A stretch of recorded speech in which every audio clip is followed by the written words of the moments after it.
നിങ്ങളുടെ ഇഷ്ട പരമ്പരകൾ എക്സ്ക്ലൂസീവായി സൺ നെക്സ്റ്റ് ആപ്പിലൂടെ തികച്ചും ഫ്രീ ആയി ഇപ്പോഴേ ആപ്പ് ഡൗൺലോഡ് ചെയ്യൂ. കുറ്റവിചാരണ നടത്തി ആരെ ശിക്ഷിക്കാനുമല്ല, അകറ്റാനല്ല, അടുപ്പിക്കാനും കഴിയുമെങ്കിൽ ഒന്നിച്ചൊരു ജീവിതം കൊടുക്കാനുമാ നമുക്ക് നമ്മുടെ കുഞ്ഞുങ്ങളെ വേണ്ടത്. ആദിത്യനോട് എനിക്കൊരു പിണക്കവും ഇല്ല. അവനതിന് കുറ്റമൊന്നും ചെയ്തിട്ടില്ലല്ലോ. സ്നേഹിക്കുന്നത് ഒരു കുറ്റമല്ലല്ലോ. അവര് സ്നേഹിച്ചോട്ടെ. ദൈവം ഒന്നിപ്പിച്ച മനസ്സുകളെ മനുഷ്യരായി വേർപെടുത്താൻ ഇവിടെ ആർക്കും ആഗ്രഹമില്ല. പക്ഷെ അവർക്കത് ബോധ്യപ്പെടണം. കഴിഞ്ഞതെല്ലാം മറന്ന് സ്വന്തം ഇഷ്ടപ്രകാരം തിരിച്ചു വരണം. പിന്നെ അവര് വരുമ്പോ അവർക്ക് ജീവിക്കാൻ ശാന്തമായൊരു അന്തരീക്ഷം നമ്മളും ഉണ്ടാക്കണം. അല്ല മാഡം പറഞ്ഞു വരുന്നത്? ഇത്രയൊക്കെ കേട്ടിട്ടും ഉമാദത്തിന് മനസ്സിലായില്ലേ? പ്രായപൂർത്തിയായ ആണും പെണ്ണുവാ ആദിത്യനും പൂജയും. നിയമപരമായി ഇതുവരെ അവര് വിവാഹം കഴിച്ചില്ലെങ്കിൽ നമ്മളത് ചെയ്തു കൊടുക്കണമെന്ന്.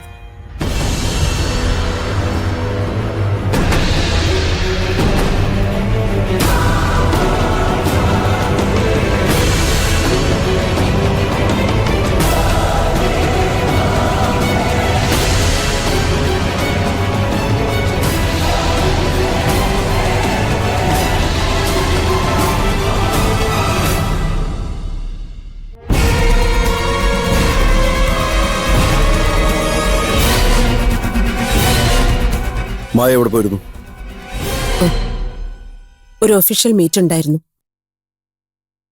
ആ ഉമാദത്തിനുമായിട്ട് അല്ലേ? താൻ എന്താ വിചാരിച്ച? ഞാനൊന്നും അറിയില്ലെന്നോ? ഭാര്യയാണ് ലോകമെന്ന് പ്രഖ്യാപിച്ച് അവള് പറയുന്നത് മാത്രം വിശ്വസിച്ച് അവളുടെ നിഴലിലൊളിക്കുന്ന ഒരു കുഞ്ഞിരാമനാണ് ഞാനെന്നോ? Land revenue commissioner NL Srinivasan IASന്റെ നെറ്റ്വർക്ക് എന്താണെന്ന് സ്വന്തം ഭാര്യയെങ്കിലും മനസ്സിലാക്കിയിരിക്കട്ടെ. നാണമില്ലേ ശ്രീനി നിങ്ങൾക്ക് ഇങ്ങനെ തരം താഴാൻ? നിങ്ങൾ ഇപ്പൊ ഉപയോഗിച്ചത് ഒരു ലാൻഡ് റവന്യൂ കമ്മീഷണറുടെ നെറ്റ്വർക്ക് അല്ല, സംശയരോഗിയായ ഒരു ഭർത്താവിന്റെ ഡേർട്ടി കോംപ്ലക്സാ. അലറണ്ട. എന്താ ഞാൻ പറഞ്ഞത് സത്യമല്ലേ? ആണുങ്ങള് IASകാരായാലെന്താ, IPSകാരായാലെന്താ, അടിസ്ഥാന സ്വഭാവം മാറ്റാൻ ദൈവം തമ്പുരാന് പോലും പറ്റില്ല. ഭാര്യയുടെ അബദ്ധ സഞ്ചാരം അന്വേഷിക്കാൻ രഹസ്യക്കാരനെ അപ്പോയിന്റ് ചെയ്തിരിക്കുന്നു. ഭർത്താവാണത്രേ, ഭർത്താവ്. കയ്യാങ്കളി വേണ്ട. IAS ഓഫീസർ ആയതുകൊണ്ടല്ല, ആത്മാഭിമാനമുള്ള ഒരു അമ്മയായതുകൊണ്ട്. ഞാൻ ഉമാദത്തിനെ കാണാൻ പോയിട്ടുണ്ടെങ്കിൽ അതെനിക്ക് വേണ്ടി മാത്രമല്ല, നമുക്ക് രണ്ടുപേർക്കും കൂടിയാ. പൂജ എന്റെ മാത്രം മകളല്ല. അവളുടെ വയറ്റിൽ കിടക്കുന്ന കുഞ്ഞ് എന്റെ മാത്രം ചോരയുമല്ല.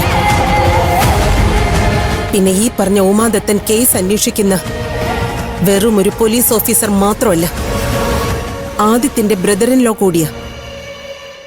നാളെ നമുക്ക് അയാളെ കാണേണ്ടി വരും. വെറുപ്പിക്കാൻ എളുപ്പോ, ചേർത്ത് പിടിക്കാനാ പാട്. പിടിച്ചോ, ആരെ വേണമെങ്കിലും ചേർത്ത് പിടിച്ചോ. ഒന്നിനും എന്നെ കൂട്ടണ്ട.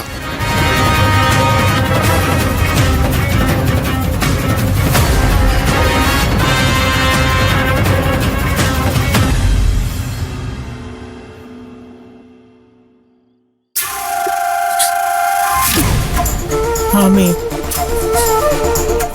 നിനക്കെന്നോട് പരിഭവമാണോ? ഞാൻ പറഞ്ഞില്ലേ, മനഃപൂർവ്വം ഞാൻ ആരെയും നോവിക്കാൻ ഒന്നും ചെയ്തിട്ടില്ല. പക്ഷെ നൊന്തല്ലോ, എനിക്ക് എന്റെ ദത്തേട്ടനെ കാണണം. ഈ രാത്രിയിലോ? അതെ. മുത്തശ്ശി ആദ്യം സ്നേഹിക്കേണ്ടതൊന്നും ഞാൻ പറയുന്നില്ല.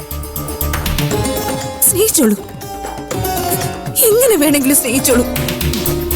പക്ഷെ അതിന്റെ പേരിൽ മറ്റുള്ളവരെ ഇങ്ങനെ ക്രൂശിക്കരുത്. മോളെ, എന്റെ അനുജന് എനിക്ക് ജീവനാ. പക്ഷെ മുത്തശ്ശി ഒരിക്കൽ പോലും കണ്ടിട്ടില്ലാത്ത ഏതോ ഒരു പെണ്ണിന്റെ പേര് പറഞ്ഞ് ഈ വീട് വിട്ട് ഇറങ്ങിപ്പോയ അവനോട് കാണിക്കുന്ന ഈ അമിത സ്നേഹം എനിക്ക് മനസ്സിലാവുന്നില്ല. അതിന്റെ പേരില് മുത്തശ്ശി കാട്ടിക്കൂട്ടുന്നതൊക്കെ ഞങ്ങൾ സഹിക്കണമെന്ന് പറയുന്നതും എനിക്ക് മനസ്സിലാവുന്നില്ല. ഞാൻ അവളെ കണ്ടിട്ടില്ലെന്ന് നിന്നോട് ആര് പറഞ്ഞു? അതിന്റെ പേരിൽ ഞാനിവിടെ കാട്ടിക്കൂട്ടുന്നതെല്ലാം സഹിക്കണമെന്ന് നിന്നോട് പറഞ്ഞു. അവനെ ഞാൻ സ്നേഹിക്കുന്ന പോലെ ഞാൻ നിന്നെ സ്നേഹിക്കുന്നില്ലെന്ന് നിനക്ക് എന്ന് മുതലാ തോന്നി തുടങ്ങി? ചെമ്പകശ്ശേരിയിലെ ജയശങ്കിനി അമ്മ എല്ലാവരെയും സ്നേഹിച്ചിട്ടേ ഉള്ളൂ. തിരിച്ചൊന്നും പ്രതീക്ഷിച്ചില്ല.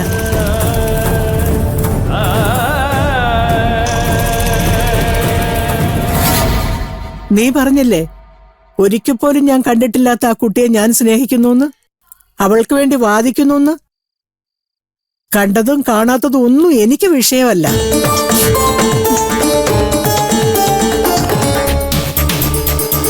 ഉമാദത്തനെ ഞാൻ കണ്ടിട്ടാണോ നിന്റെ വിവാഹം ഉറപ്പിച്ചേ? നീ വന്ന് പറഞ്ഞു നിനക്കൊരാളെ ഇഷ്ടമാണെന്ന്. അടുത്ത ദിവസം തന്നെ അയാൾ ആരാണെന്ന് ഞാൻ പോയി അന്വേഷിച്ചു. യോഗ്യനാണെന്ന് ബോധ്യപ്പെട്ടപ്പോ കുടുംബക്കാരോട് സംസാരിച്ച് കല്യാണവും നടത്തി. ആ ഒരു നീതി മാത്രമേ ഞാൻ ആദ്യോടും കാണിച്ചിട്ടുള്ളൂ. ആ ഒരു നീതിയോ? അതുപോലെയാണോ ഇത്? ദത്തനെ വേണ്ടെന്ന് അന്ന് മുത്തശ്ശി പറഞ്ഞിരുന്നുവെങ്കിൽ ഈ ബന്ധം ഞാൻ അന്നേ വേണ്ടെന്ന് വെക്കുമായിരുന്നു. ഇവൻ ആലോചിക്കാൻ പോലും നിന്നില്ലല്ലോ. നിർത്തടി, വാ ഇങ്ങോട്ട്. മുത്തശ്ശി വാ. എന്താ മുത്തശ്ശി?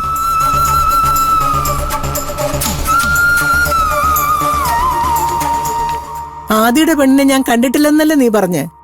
ദാ നീയും കണ്ടോ?